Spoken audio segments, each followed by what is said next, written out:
Okay, so this is probably a video that's going to be very subjective to a lot of people. Their opinions on some of this stuff is going to color how they see my opinion, really. So, like, for example, I might see something as being, like, crazy strong, and they might be like, this is the worst thing in the game, I can't believe he would think this. But this is, again, just an opinionated video.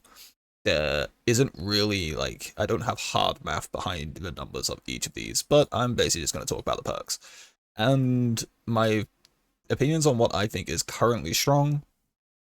If I was to run, say, like actual perks instead of random, why I would run each one, and why I would avoid each one. So let's start. Random, I play with random because it's fun. You don't have to play random. This is not a thing where it's like, oh, the 5% more rating you get is 100% worth doing, so you should just do it every game. Michu and I just do it because it adds flavor to the run. Like, it just makes the game more fun because each run is different. Um, we would technically climb faster if we just ran 4 perks that we think are good, and we just try hard and like force builds and do things like every run sort of thing. Like we would be able to climb much faster and scale like crazy on the leaderboards because of that. But random and no packs makes the game a lot more flavorful and a lot more fun because each run could be different and we can just experiment with a lot more things. So this isn't a tier list, but that's why you see us running random. It's not because it's better by any means of the necessary.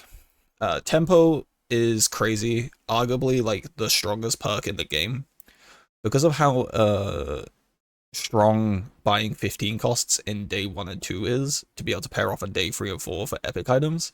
Starting with plus 10 gold so you can pick up an extra 15 cost, as well as starting with a 15 cost, makes this really good. It's just a lot of gold value, a lot of early aggression, so you're likely to win day 1 and 2 just by having one extra 15 cost over your opponent. And it gives you an extra component for pairing off on day 3 or 4. Like, it is really good. And if I was to run 4 perks, like, set up like this, it's hard not to say putting in tempo if I wanted to go for wins. Like, if I wanted to go only for wins, not trying to do something specific with builds, tempo would 100% be in my 4 perk lineup. Scorch is fine. The wildfire got nerfed. It's not that great. You would pretty much just use it as a component for pairing off by buying 2 more wildfires to get either a rare chest early to try and get molten bow, or for getting a day 3 epic by being level 3. The burn slot itself, though, is pretty powerful. Like, there's synergies with stuff like Batwing, for example, or even a Moon with Crescent Shot, like having a lot of multicast once you get to 2-star, and like these other Elven builds, like Refined Bows and stuff like that, with Razor Leafs, like being able to scale up the burn very fast on the burn slot, makes this pretty powerful. And then if you're playing a burn build as well, it's just extra burn on top of what you're already doing. So, like, you have a Molten Bow on board, for example, you put into a burn slot, now suddenly the Molten Bow is doing a lot, so it's generally pretty good, but it's not bringing you much gold value at the start. So I wouldn't run it unless I'm specifically trying to do a burn build. Inside a burn build, very powerful. Even in Arcane a little bit as well, it's kind of powerful, but there's a better one I would run for Arcane. I think it's okay. I wouldn't run it in a 4 perk lineup if I'm going for consistent win streaks. That would look a little bit different, and towards the end I'll show that if you want to skip ahead and see it. It's like, you would see it, but I'm gonna give my thoughts on everything as we're approaching it anyway. Poison slot, like Toxic, really good. Again, it's starting you with a 15 cost, so much like my reasoning with Tempo, it's just an extra 15 cost you don't have to find. It's an Elven Spear, so it has already really good synergy with Elven Pack. It's got things like, say, how to grow for the Refined Spear as well. You can Elvish Orb the Refined Spear. Like, Refined Spear in itself is a very good build. You get it to 3-star, it's starting to trigger its own damage scaling per trigger, and then on 2-star, it's getting more damage on start of day. You don't even have to get to 2-star really for it to be crazy, as long as you can get how to grow on it. It's like, just being able to force an Elven build with Toxic is pretty good. But then the Poison slot itself is also pretty useful, since it increases its damage value every 4 days. So this is also just a free, it's basically just free damage. Like, it's free damage that you can do that bypasses shields. Any of these damage slots really are pretty powerful for the early game, just to squeeze a tiny bit more DPS over the opponent, which makes it pretty valuable, but it's not starting you with gold outside the Refined Spear, so your day 1 isn't necessarily going to be crazy strong like Tempo would be, but it can still be pretty strong if you have like a pretty decent board. Healing slot is super powerful for the early game. If you're just like buying 15 costs and you have like a regular bow or something like that, and you throw it in this healing slot, you're likely just going to out heal your enemy and win. It's also super powerful because it allows your healing to crit. So you put, say, like a redemption or a healing word in there. Now suddenly you're you're full healing yourself very, very fast, like crazy. Like this in a holy build is pretty darn good. It gives you stability in the early game, but it's not starting you with an item or helping your economy really.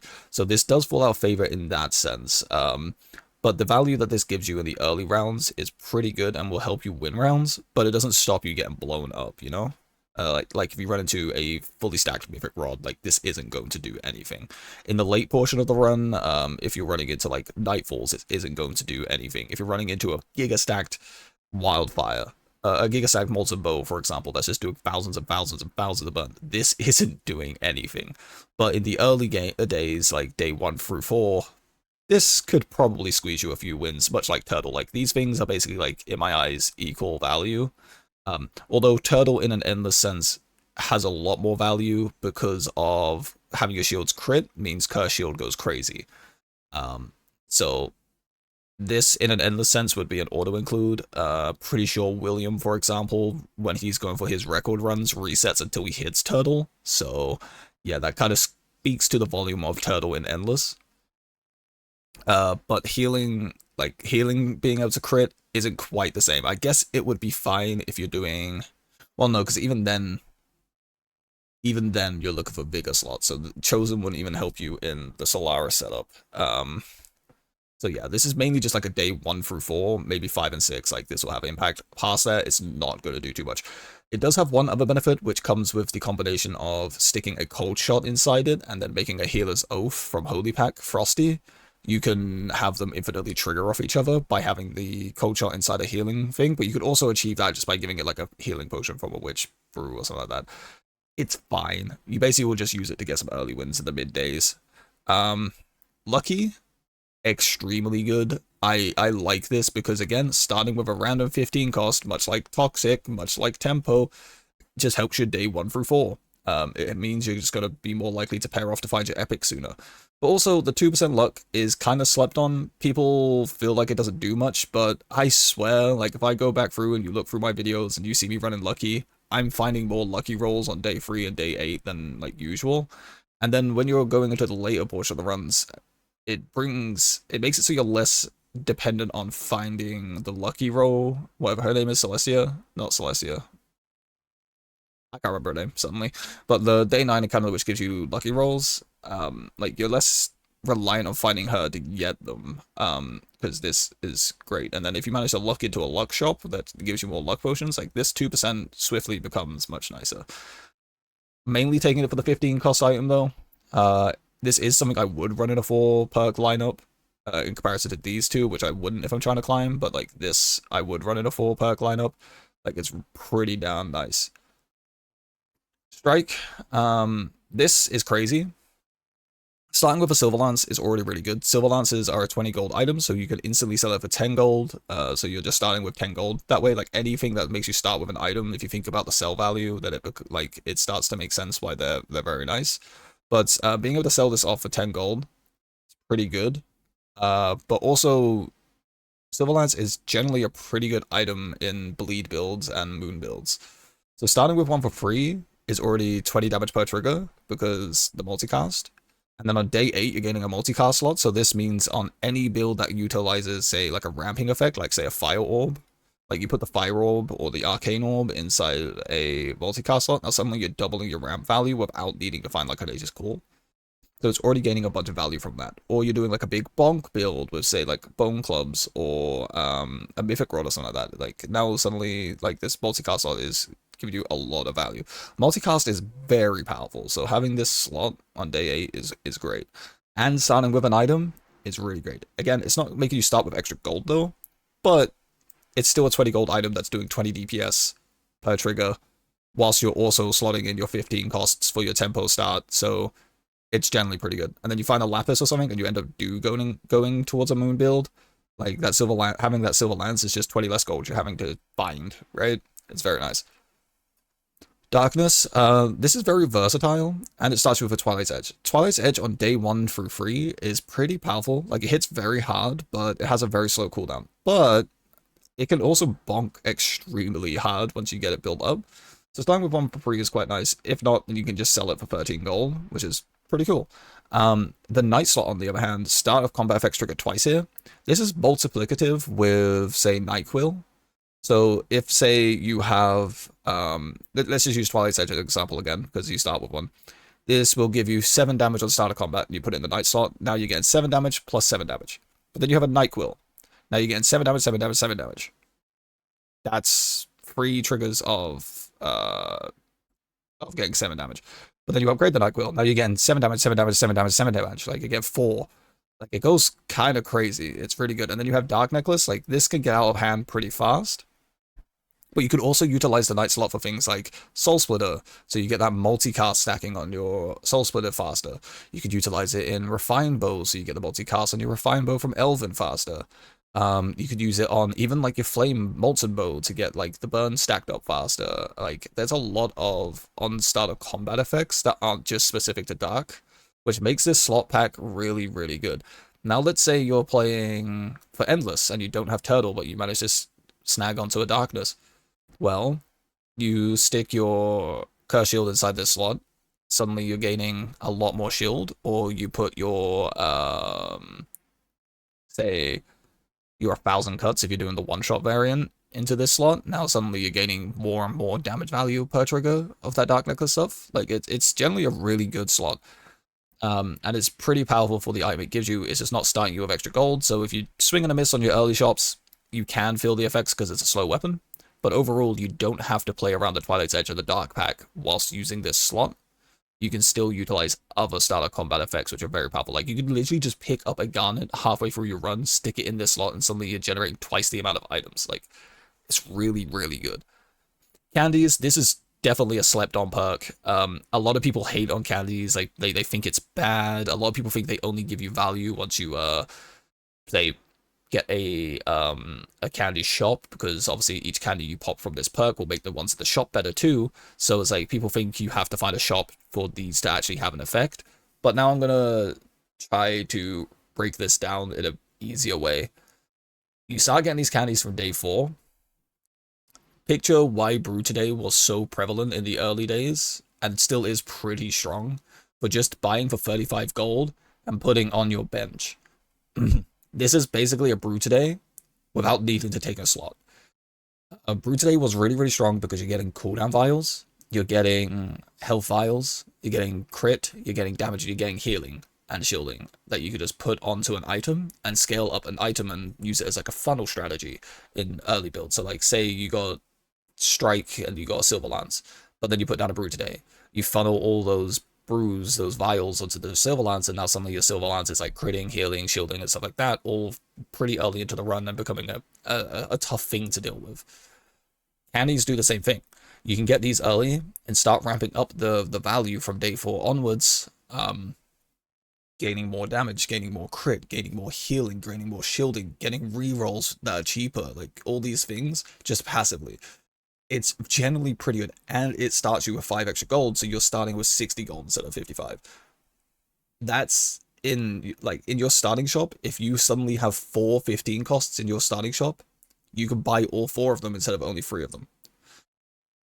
Sugar Rush is very good, and I would actually run this in a mainline setup if it wasn't for a few things I would run over it. But if I get this from random, I'm never sad because I can just use them as a funnel source. It's just free. It's free value for doing nothing. Treasure is very crazy. Anything that helps you manipulate RNG in any roguelike situation is always going to be strong. The only downside Treasure has is it doesn't come into effect until past level 5. So you're not going to feel the effects of your perk until level 5. This doesn't mean you should be skipping day 1 through 4, just leveling constantly until you hit level 5, because you're sacrificing a lot of early game scaling potential, a lot of early game power and like hearts and all these things, as well as you're sacrificing gold by doing this, because if you lose a round you only get 8 gold. If you only get 8 experience, sorry. If you win a round you get 12 experience. So the idea is that you want to use the days 1 through 3 to be able to hit epic on level 3 on day 3 or day 4, so that way you can have this momentum whilst winning the early rounds and scale yourself up. But now, once you hit level 5, you're getting another power spike. That's the power of treasure. Plus, it's making you see extra items in chests, so you're manipulating RNG in a sense by giving yourself more variety, by giving yourself more option. You're more likely to find the epic you want from chests now because of the fact you're running treasure. Very powerful. I definitely would run this in most lineups, depending on what I'm doing. I might drop it if I'm trying to be hyper aggressive with a specific setup, but if I'm going for consistent wins and I'm going for consistent 10s, this is definitely in my lineup. Power, super powerful, much for the same reason as like Scorch, Toxic, and Hex is powerful. Starting with a damage slot and a crit slot is really good for things like Crook from Witch, being able to crit more frequently to give you vials earlier. Being able to put a hook inside it so you can get more gold early is pretty good, especially if you get the hook from the pirate event and then you put it in this slot.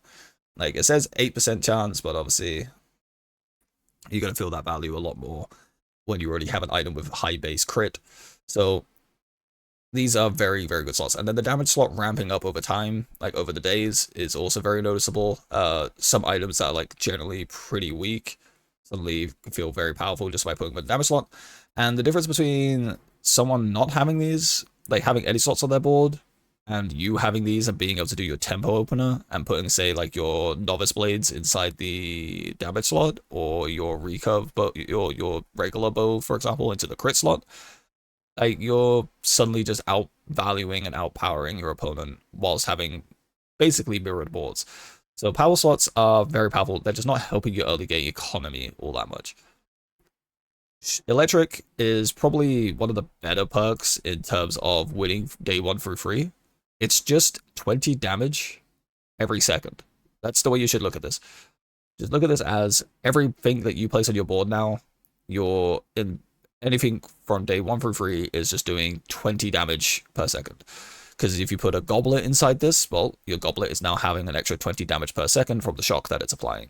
You're also starting with plus 5 gold, and on day 4, it's increasing your shock damage. So inside the storm package, this is great.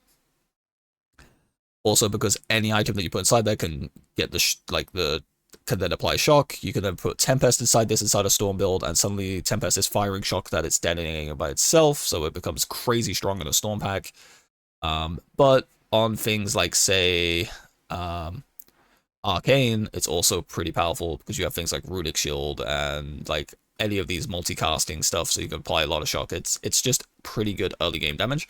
And again, much like the power slot stuff, if someone doesn't have slots on their board, but you have the exact same board setup, you're just winning because you have 20 damage per second. Like, it's good for just winning day 1 through 4. Outside of this, it starts to fall off, and the damage isn't that noticeable anymore towards the later days of the run. But starting with 5 extra gold, much like for the reasons of I mentioned with Sugar Rush, you're now starting with 60 gold. You have a potential of being able to buy in your starting shop an extra 15 cost. Very, very good. Archmage, I'm not too fond of this. If I get it through random, I'm not sad, just because magic slot can function with like multiple things. Like, for example, if I go to collection real quick, Mythic Rod, for example, is a magic item. So you'll feel the effects of Archmage through your Mythic Rod, speeding it up. But it also works on like spellbooks and stuff as well. So I'm not too sad about it. But it's not really helping my day 1. If I get like a healing word from this on day 1, I'm pretty happy, because then I basically just have like a chosen slot, but it's an item you could sell. It's fine, but your common spellbooks aren't that great. So if I show you, Snowflakes would probably be one of the better hits that you can get from it. Wildfire is not that great to get from it because you need other burn items to actually make this useful. Healing Word, again, is probably like the best item you can get from it, because it's going to like just stagger out runs and make you more likely to win the rounds. But then Lightning to Go, again, is basically like a slower version of the shock slot, so it's like, it's fine. But these are all items that cost like around 20 to 25, so they sell back for around 10 or 13 gold each. So it's not the worst thing in the world. Mainly would be using the magic slot and hoping that it lands in a place where it's usable so I can actually utilize it on things like, say, Mythic Rod or Audacious Call activating a little bit sooner on the item below it. There's other magic stuff that you can kind of care about, like a Hunter's Tome is kind of fine inside it. You've got things like sword techniques, like Conjure Spears are fine. But yeah, like it's not that great of a perk in terms of like climbing power. I wouldn't run it in a 4 perk lineup, for example. Gathering, on the other hand, is definitely slept on. You will have 3 encounter options instead of 2. I don't feel this effect all that much. It's hard to tell, really, with the encounters if you're seeing the 3rd one, if that was actually the one you're going to see or not with Gathering. So, like, that aspect is hard to quantify, but the extra rerolls, being able to potentially get another 15 cost early, or being able to find an epic on day 3 or 4, or day 2, for example, with the free rerolls is very, very powerful. So this is something I definitely would run in a 4 perk lineup if I'm going for wins, and is very, very strong. Again, much like Treasure, RNG manipulation, very, very good. Hex slot, super powerful. Starting with a Void Spike is crazy. Void Spike is a 25 gold item, so you can sell it back for 13, even if you're not going an arcane build. But also just getting a debuff for free every day after day 7 on an item that you put in that slot, super powerful. If you get bleed, for example, you're laughing. Like, this is really good. The only downside is it takes day 7 for it to come into effect, but starting with Void Spike, really good. Super powerful item. There's a lot of cheapish arcane items that can apply debuffs, and any of these packs can also like apply debuffs early. So, like, just having this thing doing basically almost 20 damage every 2.7 seconds if you have one other item that can apply a debuff in your tower on day 1 is a lot of damage to really compete with, and I don't really know how else to value this outside of just the early aggression alone from Hex is kind of crazy. And then you get the Hex slot, like, that's really good. Like, again, if you're doing Soul Splitter build, for example, and then you get bleed from this, like, you're wrapping up so much bleed.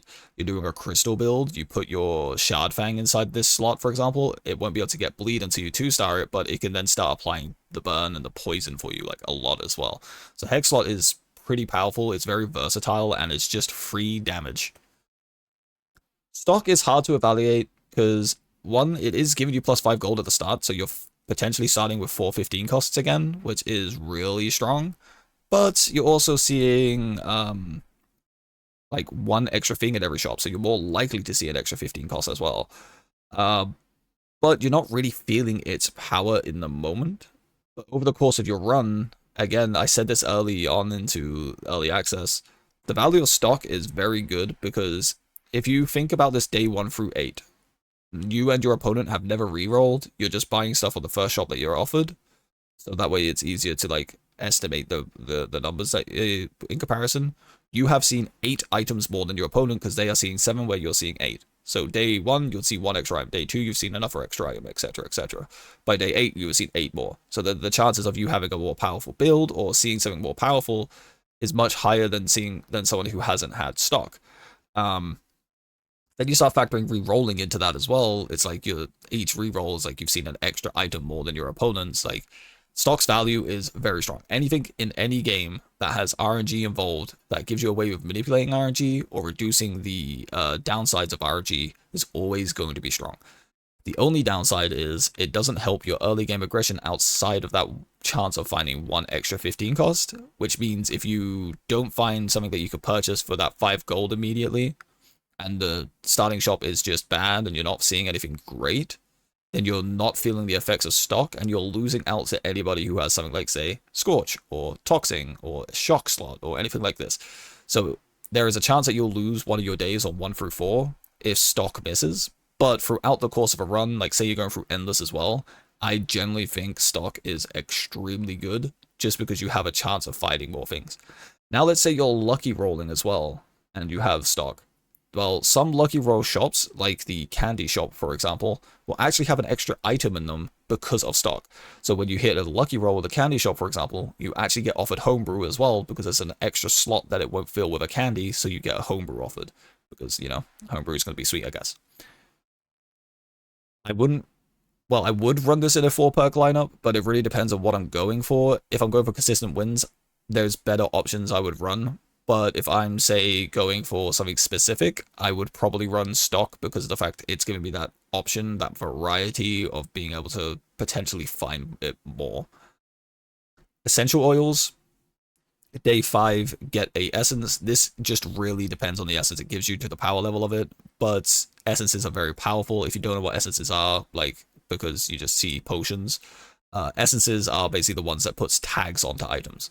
So these can be very powerful for obvious reasons, but it also opens up pivot paths and opens up potential synergies that otherwise you might not have thought of or might not have seen. So one of these being the Frosty tag. Adding Frosty tag onto any item in the game will just allow Frost Orb to trigger it, so this means you'll be able to activate stuff like Doom Guide sooner, be able to activate your Pandora's sooner, and stuff like that. Instead of it being 20 and 18 seconds, there'll now only be a 5-second cooldown, for example. Getting something like, say, Elden Essence onto your Dreamcatcher just now means you could stack Elvish Orb underneath your Dreamcatcher, and this is going to get a bunch of multicast for free, allowing you to reduce any cooldown in the game to 1 second much, much faster. Adding it onto, say, Time Pendant.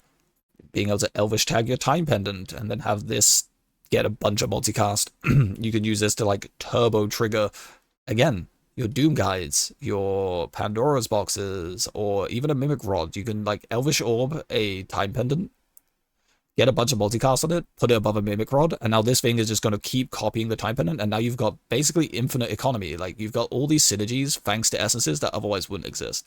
Plus, obviously, Dark Essence. Dark Essence is incredibly powerful because of the way Dark Orb works.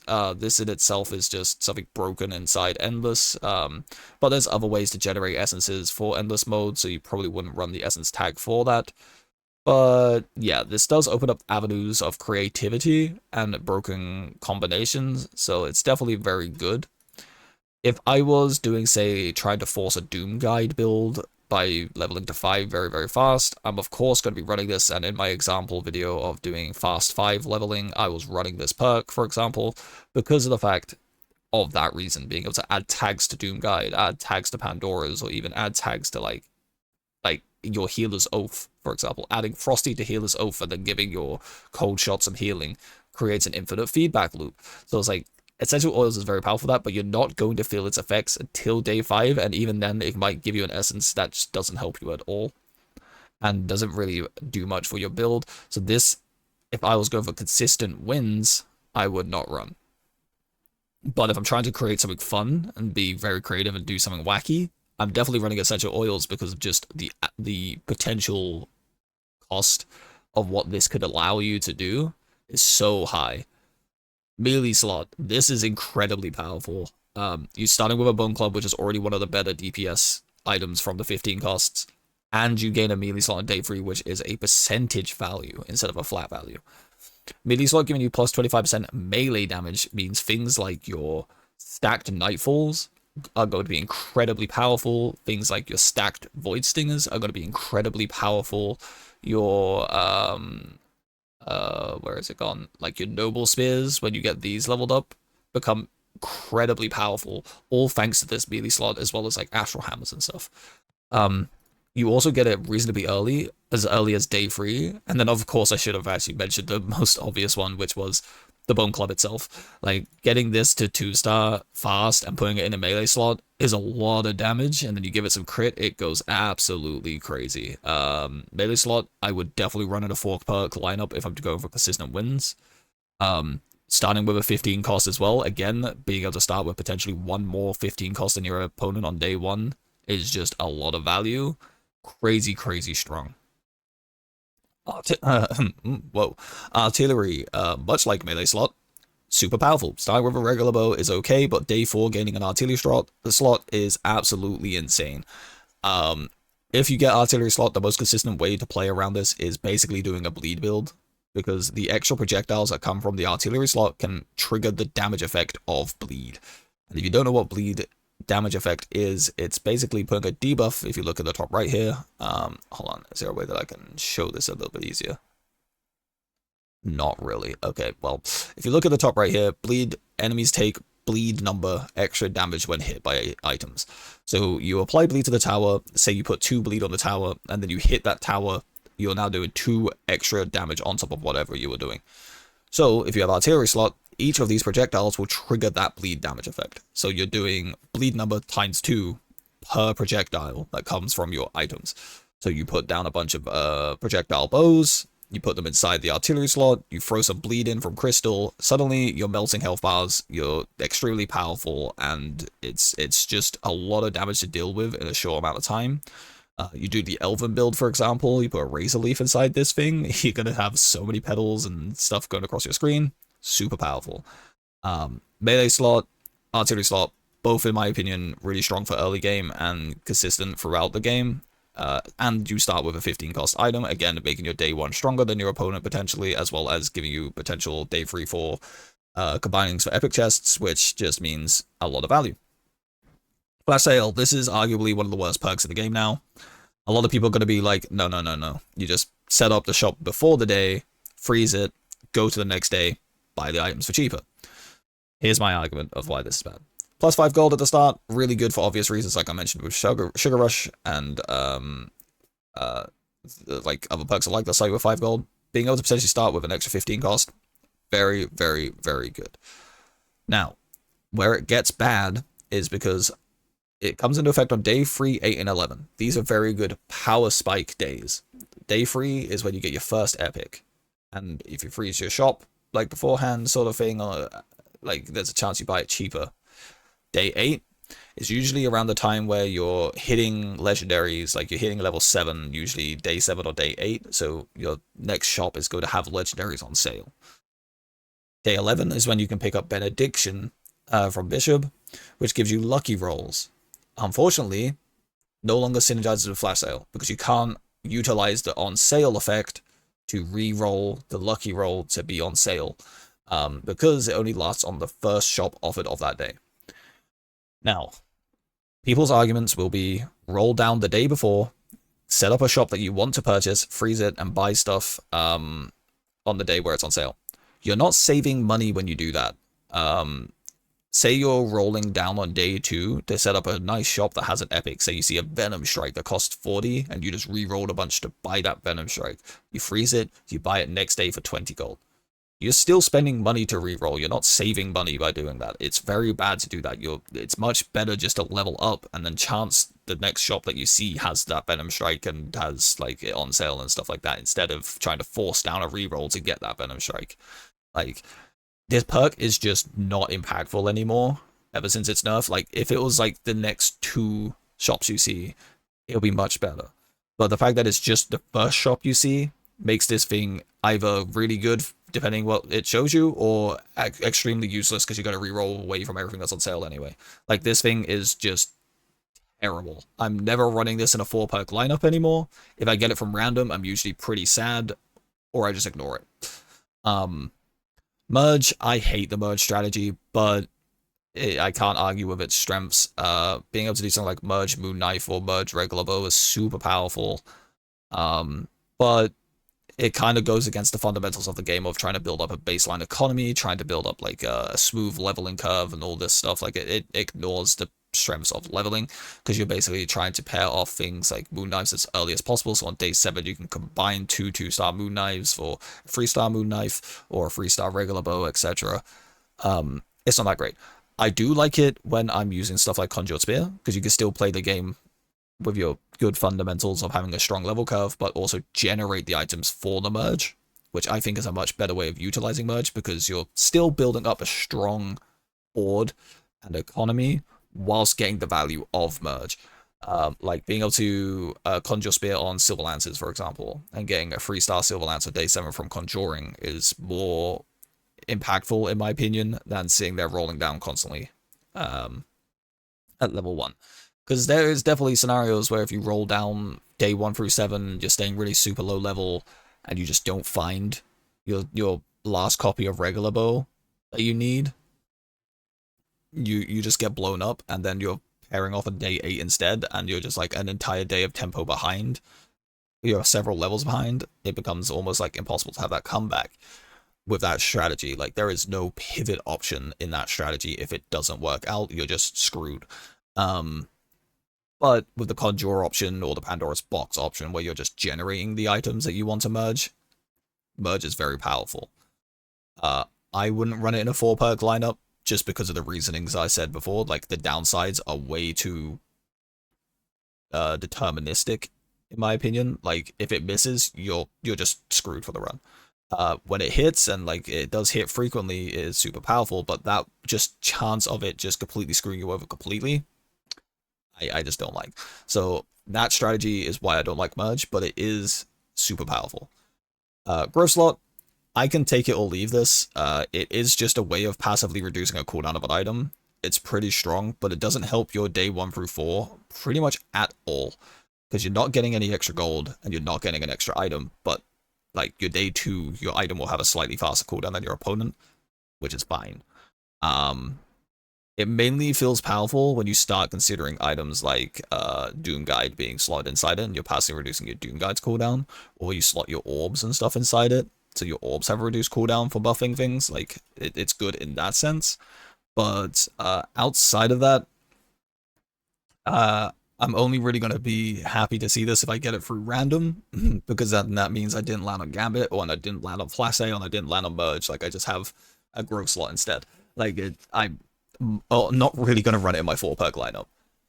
Gambit, I like Gambit. I'm not going to run it in a 4-perk lineup just because the downsides are, much like Merge, are very detrimental and almost impossible to come back from. But again, playing the game on what feels like hard mode does make the game a lot more enjoyable, and having this land in random, I'm sometimes just like, oh god, but then other times I'll get a day 2 Dragon Orb, I'll be like, oh my god, I love Gambit. So like, Gambit is super bad because of the reduction of HP and gold. That's super painful and detrimental to you. But again, the potential upsides of that free epic you get are incredible. Like, say your day 2, you get a Venom Strike, you can just spam level for like the next 9 days. Day 2, you get a Dragon Orb, well, that health differential now disappears, and you're starting to outscale your enemy. The loss of the 15 gold, though, does hurt a lot, because then that means you can't level day 1, and you're buying 1 less 15 cost day 1. So it kind of makes it a matter of do nothing, just stay level 1 until day 3, and then pick Blessing. But you can also do the whole, like, just go to day 2 and level up twice type thing. But if you see like brass knives and stuff in the shop, you can overcome that 15 gold deficit pretty fast. The biggest pain part of Gambit is the minus 25% HP, because of the fact now you're getting less HP per level than your opponent, so you're always on the back foot. Which is why getting that like day 2 Dragon Orb from Gambit feels so nice, because you just remove that. Getting, say, like a Midas Diary from Gambit as well is pretty incredible. There's so many things that you could land on, which is like crazy to get. Like, say you get like Dragon Orb, or you get Mythic Rod day 2, like that's incredible. But like, say now you land and you get a Candle, you basically just lose the early game. Because like this requires so much to just be useful. And then say you swing and you hit a what epic item would be kind of like dead weight to get. Say you swing and you just get you hit a Warbinder and you never see a good shield to like buff up. Like the chances of it missing are so incredibly high, but also the chances of it hitting something incredible are incredibly high, which makes the perk fun. There's a lot of talk in the Discord. Like, one of the discussion channels has, like, Gambit makes random feel awful. But I think that's kind of the beauty of it, right? Because you could land on any of these great perks and have a really fun run, but then you could also land on Gambit and be like, oh god, oh no, I have Gambit. And then day 2, it gives you something insane, and you're like, oh, and you have, like, these really cool runs. Fun factor of Gambit, I think it's incredible. Would I run it in a 4-perk lineup? Not a chance. But yeah, that's basically my thoughts on all the perks. Now, let's say I'm going for consistent wins. I'm trying to climb the ladder as fast as possible. What would my perk lineup be? Well, first of all, my packs would look like this. I would play with Storm and Dark disabled for reasons I explained in previous videos. Dark only has a couple of items that I really care for, which would be Executioner or Batwing. Every other item doesn't really do much for me in terms of just going for fast 10 wins, so I'll turn it off.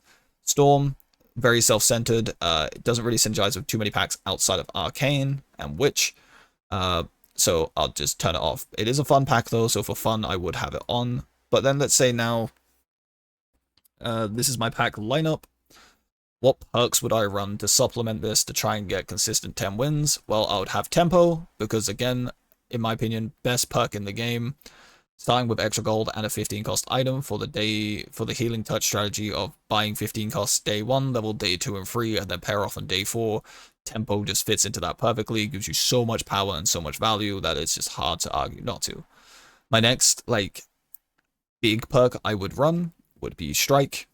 Again, starting with a Silver Lance, that's 20 damage per cooldown cycle because of the multicast, and then you have the multicast slot, which just works so well in so many builds. Super powerful, hard to really not pick up a strike slot. From here, it really then depends on how I'm feeling for the day, really. But shock slot, again, that early damage is a lot of damage for boards to compete with, so I'd only be using this to have a better day 1 through 4, which most of the time can set up to win your future days just based on like the early epics you get. And then for my last slot, I would run Hex slot.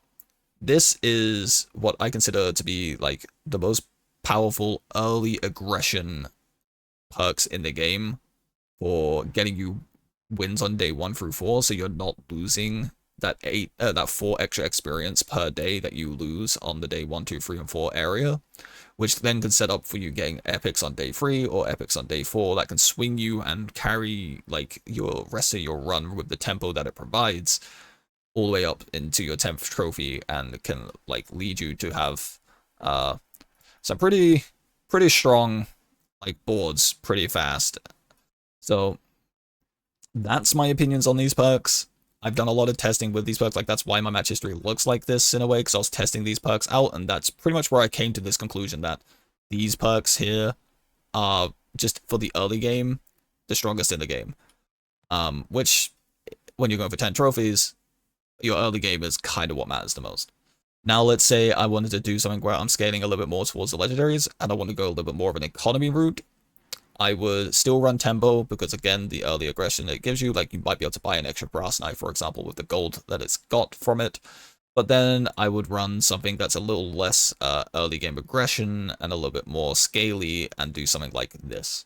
Like this, in my opinion, would run me, or instead of Candies, you could also do stock. But this, in my opinion, is like the best flexible perk loadout for finding day 4, day 5, and day 6 like legendaries and epics and scaling yourself throughout the run. So that way your day 12s are much more powerful than, say, the people that do like early game tempo. Like this gives you a lot more value. Like say you're doing the Blessing Blitz thing that B does, for example. This would be the sort of thing that I would run with it to like give me even more value out of that 10 income that you get from Blessing, because, well, you're seeing more items in your epic chests, you're combining more items, you're seeing more items in the epic chests. You're starting with a little bit extra gold, you're potentially getting like, you're overcoming the 10 gold that you don't get from Healing Touch, and you're getting stuff like Candies and stuff to give you a little bit of power to scale throughout the run as well. You have extra rerolls, so you can try and land on those powerful combos that he mentions in his videos, etc. And then obviously Tempo is just, again, the best valued perk in the game in terms of how much gold it's giving you, because it's 25 gold worth of value on day 1. Like, that is insanity.